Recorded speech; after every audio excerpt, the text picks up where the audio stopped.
Salam hörmətli izləyicilər. Ölkədə minimum pensiya alan yüz minlərlə vətəndaşlarımızı maraqlandıran ən böyük suala bu videoda rəsmi faktlarla aydınlıq gətiririk. 320 manat pensiya alanların məbləği dəyişəcəkmi?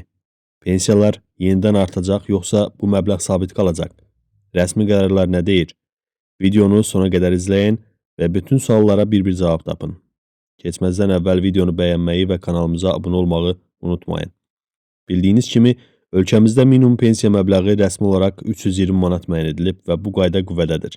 Bəs qarşıdakı dövrdə bu məbləğ rəsmən dəyişəcəkmi? Rəsmi proqnozlara və qanunvericiliyə əsasən burada bilməli olduğunuz iki mühüm məqam var. Birincisi, baza məbləği eyni qalır. Rəsmi qərarlara əsasən ölkədə minimum pensiya həddi 320 manat səviyyəsində qorunur. Yəni, alt sərhəd olaraq bu məbləğ azaldıla bilməz. İkincisi, indeksləşdirmə ilə artım mexanizmi. Amma bu o demək deyil ki, pensiyanız həmişə eyni qalacaq. Qanuna görə bütün növ əmək pensiyaları hər ilin əvvəlində ölkədəki orta aylıq əmək haqqının artım tempinə uyğun olaraq indeksləşdirilir, yəni avtomatik olaraq artırılır. Sadə dildə desək, ölkə üzrə orta aylıq əmək haqqı artdıqca, növbəti ilin yanvar ayında sizin aldığınız 320 manat da həmin faiz dərəcəsində yüksələcək.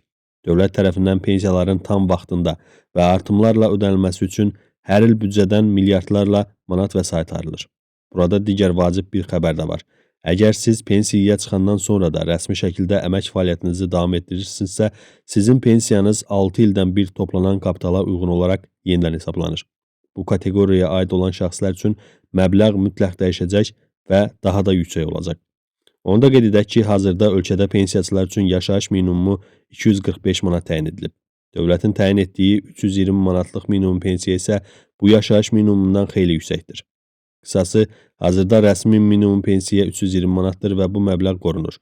Hər il elan olunan yeni indeksasiya faizləri ilə birlikdə isə pensiyanızda növbəti artımları görməyə davam edəcək.